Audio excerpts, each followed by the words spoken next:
Good morning, ladies and gentlemen. I'm meadsyreplays. Welcome back to the channel. In today's video, we are going to be taking a look at nations. Now, what is the best nation in World of Tanks Blitz? Now, there's some nations that are average, there's some nations that are really good, and then there's some nations that are like really good. There isn't any nations that is bad. Like, I don't care what anybody says, I don't think there's any bad nations in World of Tanks Blitz.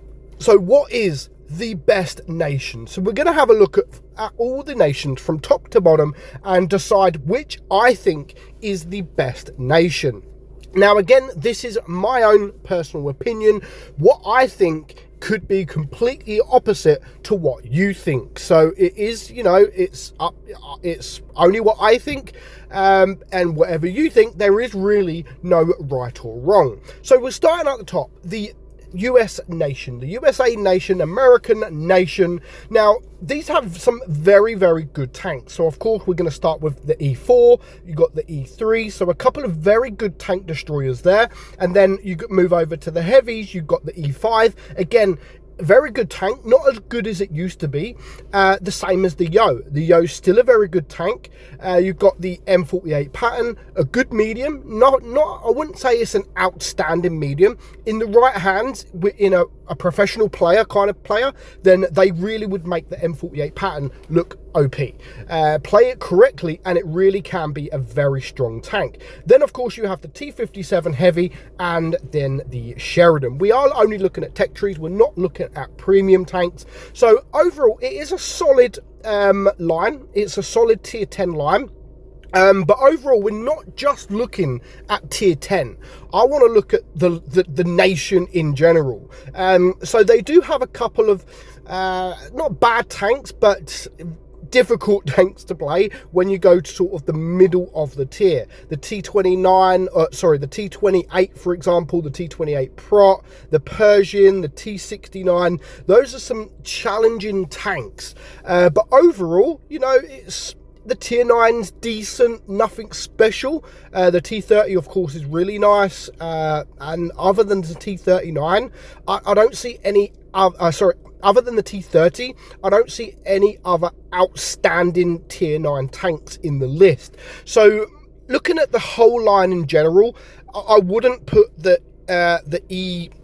American line the best line in Blitz. So moving down the line, we've got the German tech tree. Now these do have some very solid tanks. Now of course, to start off with the grill, yes, it's a weak tank, no armor, but still it's a very good tank. The Jaegeru, the Jagdpanzer E100, again, if you know how to play it, it can be a very good tank. The heavies, the VK72, very strong. The Mouse, very strong. The E100, very strong. The E50M, one of the best mediums in the game. The Leopard 1, again, in the right hands, it is OP. And the Ram Panzer. So a very good, solid line. And I would probably admit that the German tier 10 tech tree is probably the strongest in the game. Then you move across the other tiers. Now again, you're not going to have everything that is overpowered. Now the tier 9, yeah, I'm not a lover of most of the tier 9s. I mean, the VK45 is strong, the E75 of course is strong. Other than that, I don't think it is anything special. The tier 8, again, I don't think there is many tanks there that is special, apart from the Tiger 2.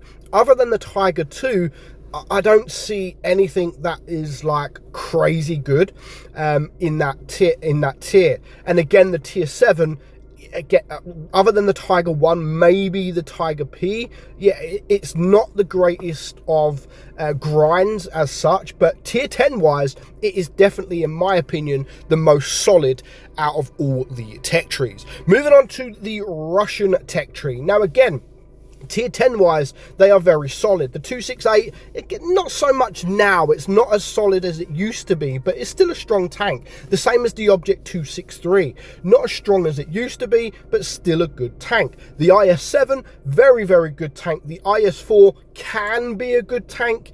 And then you move over to the mediums. The Object 140, not as popular as it once was. The T62, even though it's a strong tank, still not as popular as it once was. And then the T100 Light. Again, when it was first released, it was OP, but then it had some nerfs and it's not as strong as it used to be.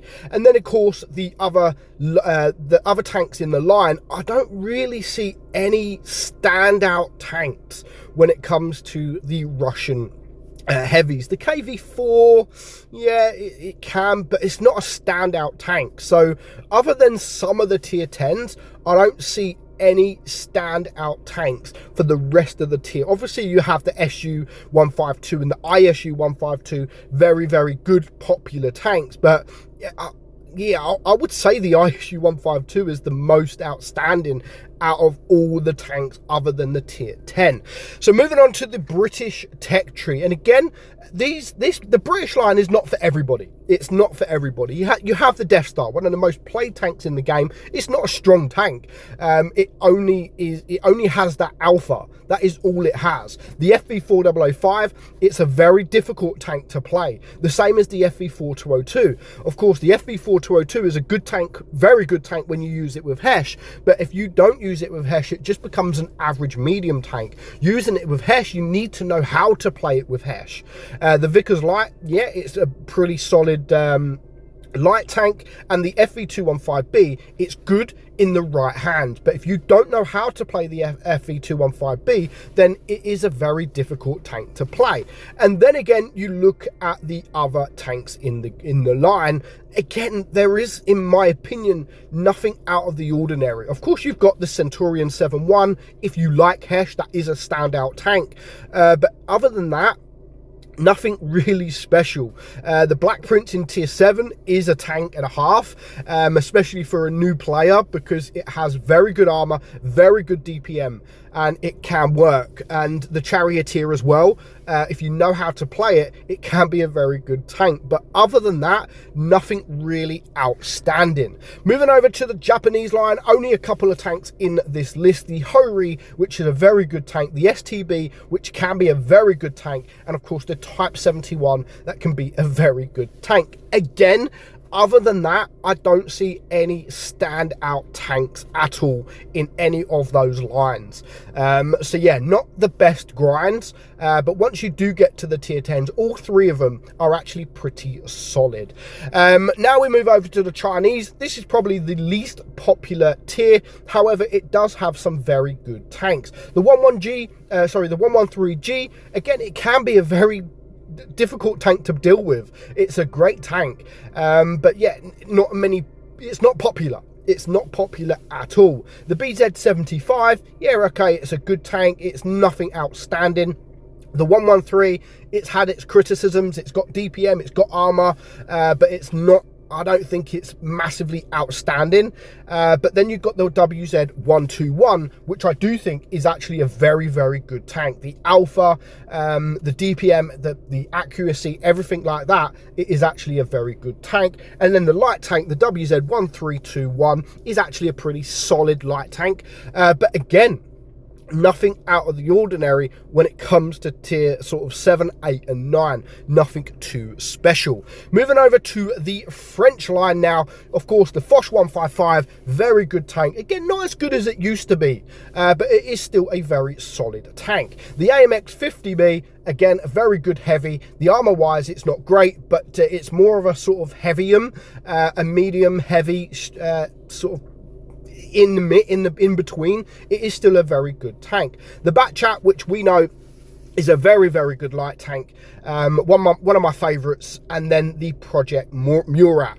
But again, nothing is outstanding when it comes to grinding any of those lines. Then the last tech tree, the European nation. Now, this does have some very good tanks. The Minotauro tank destroyer, very, very good tank. The new NC-70 can be a very, very good tank. Of course, with the new mechanic, it can be, if you get on a ridge, very, very strong. The Kranwagen, very strong tier 10. Again, if you're on a ridge, got a great turret, can actually be very strong, especially with the auto reloader, the 60 TP, which I think is amazing. The VZ55, again, as soon as it had that auto loader, it's just changed the tank massively. The TVP T50 51, an outstanding medium in the right hands. And then of course the Rhinoceronte, one of the best heavies, the Progetto 65, one of the best mediums, and then the CS63. Now the CS63 is still a solid tank, but even though I did say the German tech tree is probably the best when it comes to tier 10, yeah, I'm going to change that. Like the European nation, I don't think they have, apart from maybe the CS63, any weak tanks in their tier 10. They are all solid tanks in tier 10. Tier 9, they do have a couple of very good tanks. I mean, the standard B is a very, very good tank, but yeah, other than that, I don't think there's anything too special about the tier 9s. But then moving to tier sort of 8, the SMV is solid. The Emil 1 is actually very solid. The 53 TP is solid. The Progetto, the Pantera is very, very good.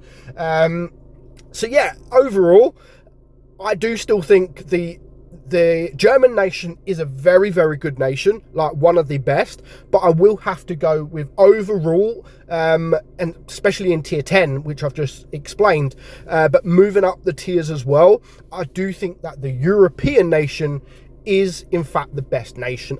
Of course, it does help that it's just not one country, you know, it's not just British, it's not just German. It definitely helps that all the other nations are in this, the Polish, the Italian, the Czechs, everything like that. So it should be the best in my opinion. So let me know what you think is the best nation in Blitz. Let me know in the comments below. But for now, hope you enjoyed today's video. I'm meadsy69 and I'll catch you all soon. Bye bye.